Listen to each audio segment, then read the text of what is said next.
Is now the time to exit real estate in Florida. There is no denying the strength and momentum of the real estate market in Florida. Some people would argue that the Florida real estate market is effectively indestructible at this point, but I would counter that these circumstances could also describe a bubble. Despite this, is it time to pack up, sell the house, and exit the state? There are a number of considerations to be made, and the decision will be extremely location-orientated, as well as based on your personal factors like age and wealth. The largest issue with real estate in Florida is the insurance rate premium. Florida's real estate market is extremely hot still, despite the exorbitant insurance premiums. Florida is getting to a point where real estate is uninsurable or prohibitively costly to insure. Many people in Florida do not have insurance because it is so expensive. This leaves them susceptible to a storm, wiping out all the value in their home. Home insurance is something you really should not live without. A standard policy covers the replacement of the home and some of its contents in the event of damage or theft. If you lose your house and it isn't insured, you will probably lose all the contents of the house as well.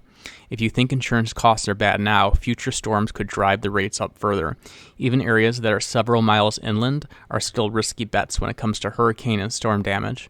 Homeowners will likely experience more storm damage and additional issues before there is a chance insurance rates decrease. High property insurance costs will hamper or decrease property values in a similar way that high taxes do. Home prices in other parts of the country, like the Northeast, the Northwest, and the West, are much higher than Florida, so Florida does kind of have that going for it, that it's cheaper than a lot of other places, and the weather's pretty nice. The price of a house in Tampa is about half the price of a lot of other places like, Boston, DC, New York, Portland, Seattle, San Francisco, LA. In addition, other parts of the country have far higher property taxes for a comparable house. So again, the taxes is something that Florida has going for it. Given this, it could potentially make sense to purchase property in Florida or stay in Florida if you're far enough away from the water. The need to flee California and New York due to COVID is largely over. People are returning to the office. So this has lessened some of the upward price momentum in the Florida real estate market. The Florida insurance crisis may just be beginning, though. It may be a fool's errand to try and wait for insurance rates to decrease or mortgage rates to decrease. Insurers are financially stressed as they deal with losses from things like severe weather, inflation, supply chain bottlenecks. This leads them to jack up rates, and it's important that it's not just the weather and the supply chain and inflation.